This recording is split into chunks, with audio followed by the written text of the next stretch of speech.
Successful writing is a journey, not a destination. Successful writing is a journey, not a destination. When I first heard this, I was blown away. I'm always fascinated by how we use language to preserve and remind ourselves of universal truth. When it comes to the pursuit of success, we're all in a big hurry. I guess that's inescapable human nature. The truth is that success takes time. Patience is required in order to achieve our dreams. How to be successful with your writing.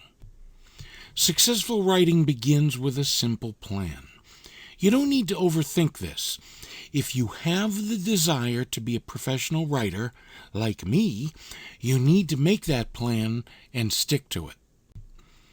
One of the keys here is taking steps.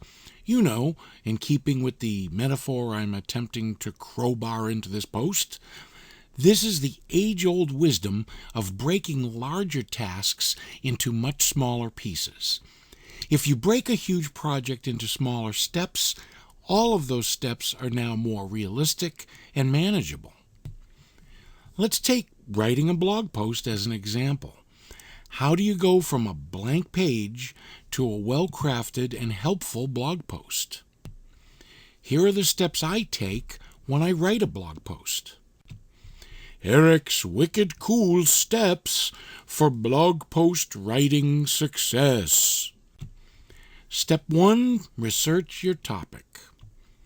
If you're a blogger, you definitely need to do some research before committing to a topic.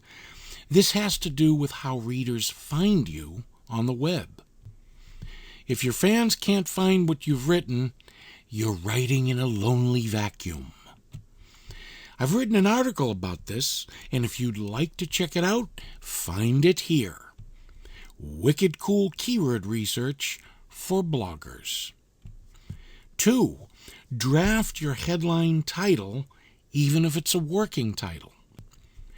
Once you've identified a focus keyword, it's time to draft a working title that uses that keyword. One of the greatest tools I've found for headlines is CoSchedule's Headline Analyzer. If you're serious about creating great headlines, hit the link below and check them out. CoSchedule Headline Analyzer. 3, outline your writing project. Some folks are pantsers and never outline, but for most of us, outlining is a great idea. I've written an article about outlining. Here it is if you'd like to check it out. Outlining and writing is the secret sauce. 4, write a crappy first draft. What do I mean when I say write a crappy first draft? The last thing you want is to encounter writer's block at this important stage. When you're writing your first draft, the best approach is to keep going no matter what. Do not worry about it. Just get the words onto the page. It is much easier to edit and adjust what's already there than to find words in the first place. 5, sleep on it. It's a great idea to walk away from your crappy first draft for a while to clear your head. How long this takes depends on you. If nothing else, give it a day, and that's a good place to start. 6, polish your final draft.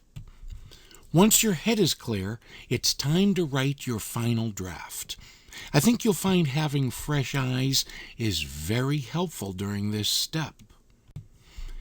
Grammarly is an extremely helpful tool during this step. I've added a link below for convenience. You may wish to give this powerful grammar and spell checking tool a try. Grammarly. What other supplies will you need to pack for your writer's journey? In order to take the steps of your writer's journey, you'll also need supplies. Here are some supplies that can make your journey successful. Education. Education is one of the 3 pillars of indie publishing and marketing. When you're looking for your audience, you want to entertain, inspire, and educate.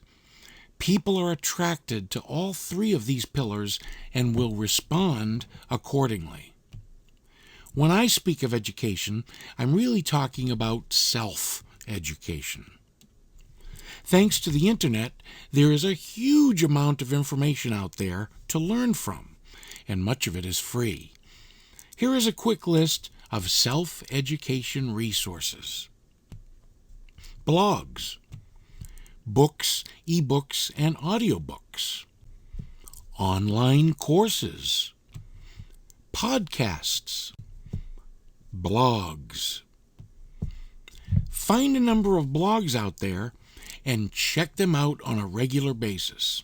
The fact is, if it's a topic you're interested in, there are likely to be many well-maintained blogs in that topic to learn from. Here are two of my favorites: thecreativepen.com, johnchow.com. Books, ebooks, and audiobooks. Yes, Amazon is arguably the largest source here, but wherever you find books, ebooks, and audiobooks, the possibilities are endless. I'm personally a huge fan of my public library.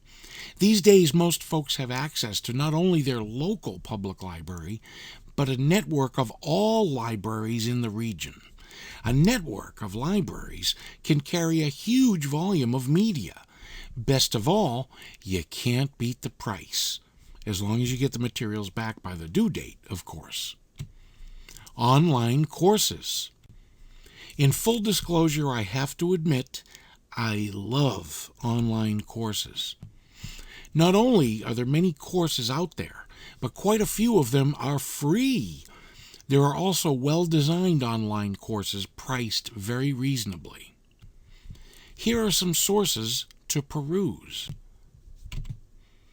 Coursera.org, Udemy.com.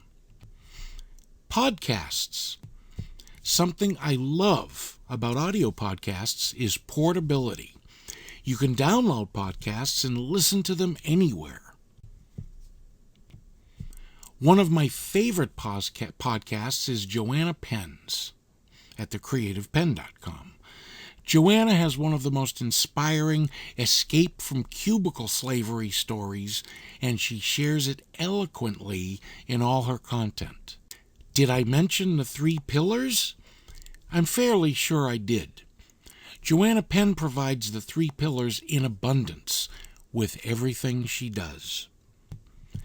Definitely beat the bushes. Find the podcasts that provide education and listen to them regularly. Try to learn something about everything and everything about something. Thomas Huxley. Erik's Wicked Cool Takeaways. Here's a quick summary of successful writing as it relates to you. Successful writing takeaways. Develop a simple step-by-step plan for your writing. Make changes to your plan as needed until you hit pay dirt. Stick to that plan to bring successful writing to your world. Conclusion? It takes commitment and a simple plan to become a successful writer. If you're willing to take the journey, you can be one of the happy writers. Like anything worth doing, it takes hard work and a stick-to-it attitude straight away.